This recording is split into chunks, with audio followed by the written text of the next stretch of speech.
नमस्कार विद्यार्थी मित्रांनो, शाश्वत अकॅडमीच्या ऑनलाईन प्लॅटफॉर्मवरती मी लक्ष्मण पळसकर तुम्हा सर्वांचं स्वागत करतो। शाश्वत अकॅडमीने एक उत्तरबोध नावाची आन्सर रायटिंग सिरीज चालू केलेली आहे। या सिरीज अंतर्गत आपण जे काही यूपीएससीचे प्रीवियस इयर क्वेश्चन पेपर आहे त्या विषयाचे जे शिक्षक आहेत ते त्याचं मॉडेल आन्सर काय असायला पाहिजे, त्या उत्तराची डिमांड काय, त्या उत्तरामध्ये काय लिहिलं पाहिजे यावरती आपण एक ब्रीफमध्ये किंवा सखोलमध्ये चर्चा करणार आहोत। आता आजचा क्वेश्चन कशाच्या संदर्भात आहे, तो इकॉनॉमिक्सच्या संदर्भात आहे। हा प्रश्न कधी विचारलेला आहे, हा प्रश्न 2025 जे आता रिसेंटली यूपीएससीचा पेपर झाला, मुख्य परीक्षा जीएस पेपर 3 ह्यामध्ये हा प्रश्न विचारलेला आहे। बघा किती रिलेव्हंट आहे आणि किती रिसेंट आहे। आता प्रश्न काय सांगतोय, आपल्याला नीट प्रश्न वाचणं गरजेचं आहे। आपण पहिल्या व्हिडिओमध्ये ज्यावेळेस how to write and effective answers for economy त्या लेक्चरमध्ये तुम्ही बघू शकता की इफेक्टिव्ह आन्सर लिहिताना सगळ्यात महत्त्वाची बाब, सर्वप्रथम फर्स्ट काय असेल तर ते म्हणजे क्वेश्चन व्यवस्थितपणे वाचणं।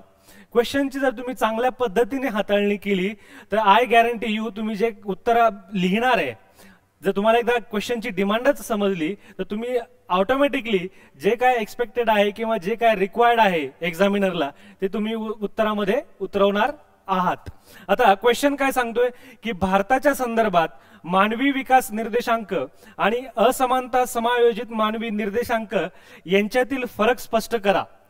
आणि दुसरं काय, पुढील जो सेकंड अँगल काय सांगतोय की सर्वसमावेशक वाढीचा IHDI हा एक चांगला निर्देशक का मानला जातो।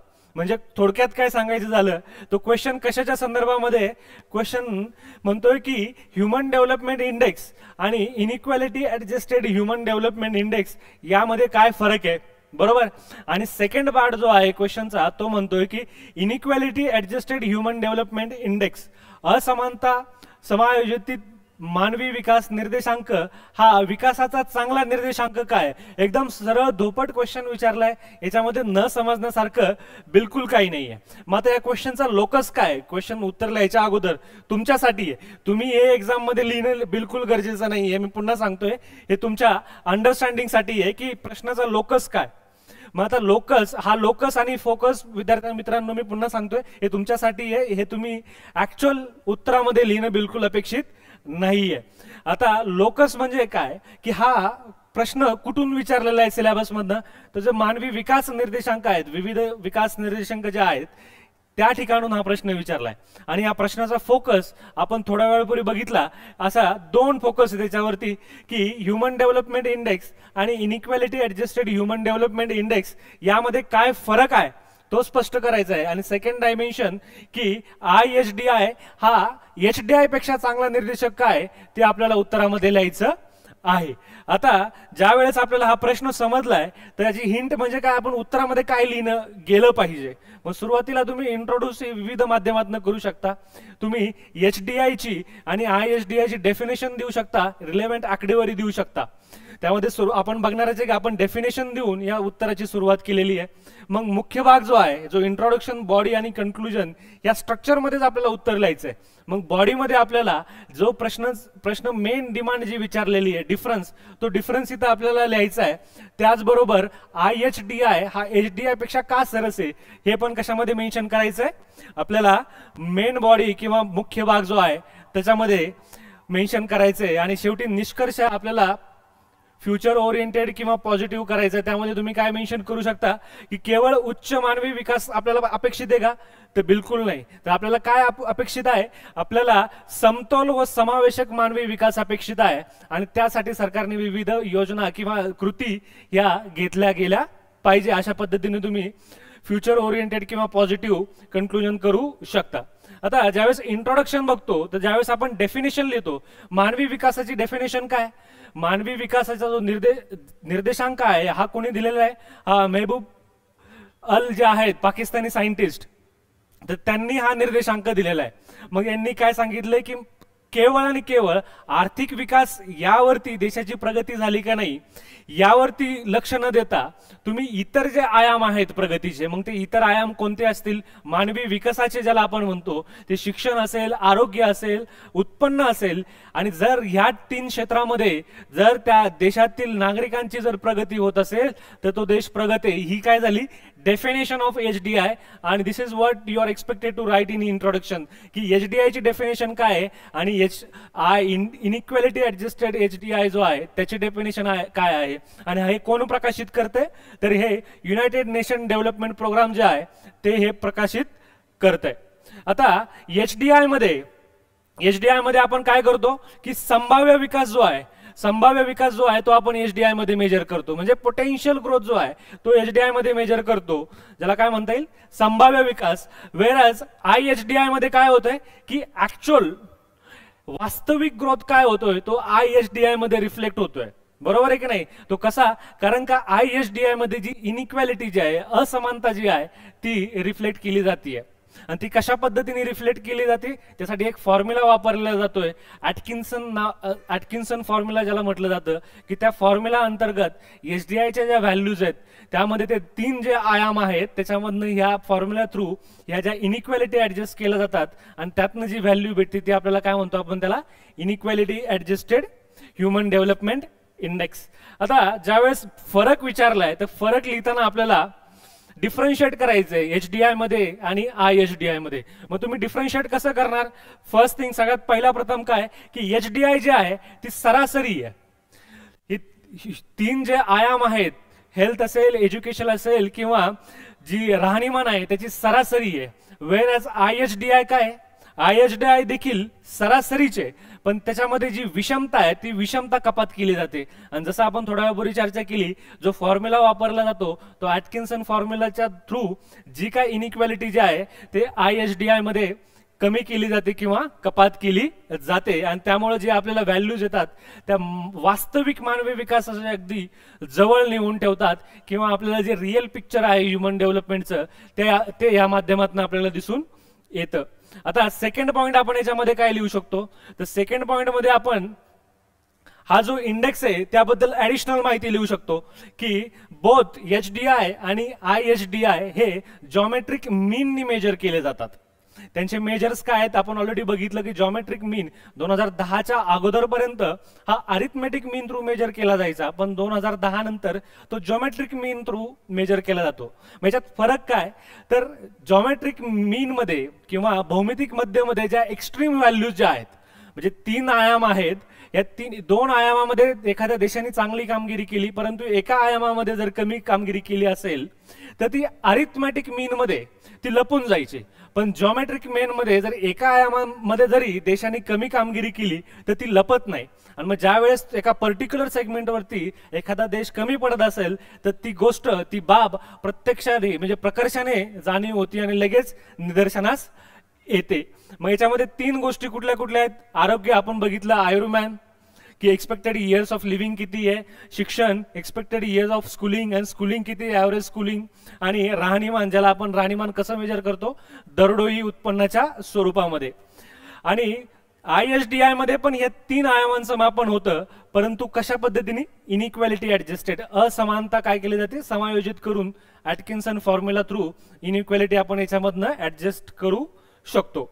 आता शेवटचा पॉइंट याच्यामध्ये आपण काय लिहू शकतो की ज्या व्हॅल्यूज ज्या आहेत रिसेंटली रिपोर्टनुसार त्या लिहिणं तुम्ही अपेक्षित आहे. मग ह्या व्हॅल्यूज काय तुम्ही जर बघितलं तर आपण जी रिसेंट 2025चा जो रिपोर्ट आलेला आहे ह्युमन डेव्हलपमेंट इंडेक्सचा, त्याच्यामध्ये आपली व्हॅल्यू किती आलेली आहे 0.685 तुम्ही बघू शकता. आणि आपली क्रमवारी किती आहे 130 आहे आउट ऑफ 193 कंट्रीज. आणि हा रिपोर्ट कोण देत आहे तर United Nation Development UNDP United Nation Development Programme जो आहे तो हा रिपोर्ट पब्लिश करते. आणि या अंतर्गत आपली जी प्रोग्रेस आहे ती कुठल्या कॅटेगरीमध्ये मोडली जाते, ते मध्यम कॅटेगरीमध्ये मोडली जाते.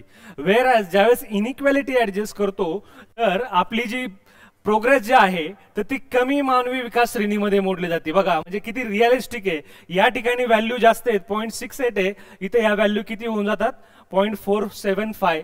आणि यासाठी कुठली रँकिंग वगैरे बिलकुल नाही आहे, कारण का ह्युमन डेव्हलपमेंट इंडेक्सचेच 3 रिपोर्ट आहेत पुन्हा, human development index inequality, gender inequality index आणि मल्टी डायमेन्शनल पॉवर्टी इंडेक्स, हे याचे सब रिपोर्ट असल्यामुळं त्यांची काही रँकिंग इथं या ठिकाणी केली जात नाही. आणि नॉर्मली ह्युमन डेव्हलपमेंट इंडेक्स हा काय असतो, ISDI पेक्षा जास्तच असतो. ISDI ही ह्युमन डेव्हलपमेंट इंडेक्सच्या बरोबरच असते. आणि जर इनइक्वॅलिटी समाजामध्ये जास्त असेल तर ISDI ची जी व्हॅल्यू आहे ती काय असते, ती कमीच असते. जितकी जास्त इनइक्वॅलिटी तितकी ISDI ची जी काय व्हॅल्यू असेल ती कमी असते. आणि मानवी जी काय विषमता आहे तर ते मानवी विकासाला जे काही नुकसान होतंय त्या विषमतेमुळे ते कशामध्ये रिफ्लेक्ट होतंय, ते ISDI मुळे रिफ्लेक्ट होतंय. आता ज्यावेळेस आपण यांच्यामधील फरक स्पष्ट केला, आता आपण हे जाणून घेणं गरजेचं आहे की हा सरस काय, इनइक्वॅलिटी ऍडजस्टेड ह्युमन डेव्हलपमेंट हा HDI पेक्षा सरस काय हे देखील बघणं गरजेचं आहे. हा उत्तम सूचक का आहे. फर्स्ट थिंग काय की हा समानतेवरती भर देतो. म्हणजे काय की इन्क्लुसिव्ह ग्रोथ वरती कोण जास्त फोकस करतं, inequality adjusted human development index, की समाजातील प्रत्येक स्तरावरील व्यक्तीचं उत्पन्न कसं आहे, प्रत्येक स्तरावरील व्यक्तीचं आरोग्य कसं आहे, प्रत्येक स्तरावरील व्यक्तीचं स्टँडर्ड ऑफ लिव्हिंग कसं आहे, हे कशामध्ये रिफ्लेक्ट होतंय, ISDI मध्ये. वेरॅज ह्युमन डेव्हलपमेंट इंडेक्स मध्ये काय सरासरी आहे. मग होतंय काय, मुकेश अंबानी सारखा व्यक्ती त्याचं उत्पन्न काही लाख व्यक्ती, जे तळातले काही लाख व्यक्ती आहे यांच्या बरोबरीचं आहे. मग आपण असं म्हणू शकतो की भारत हा प्रगत झालेला आहे? बिलकुल नाही. म्हणजे वास्तविक व्हॅल्यू जी आहे ती आपल्याला कशाला भेटते, ती inequality adjusted human development index द्वारे आपल्याला ती व्हॅल्यू भेटते.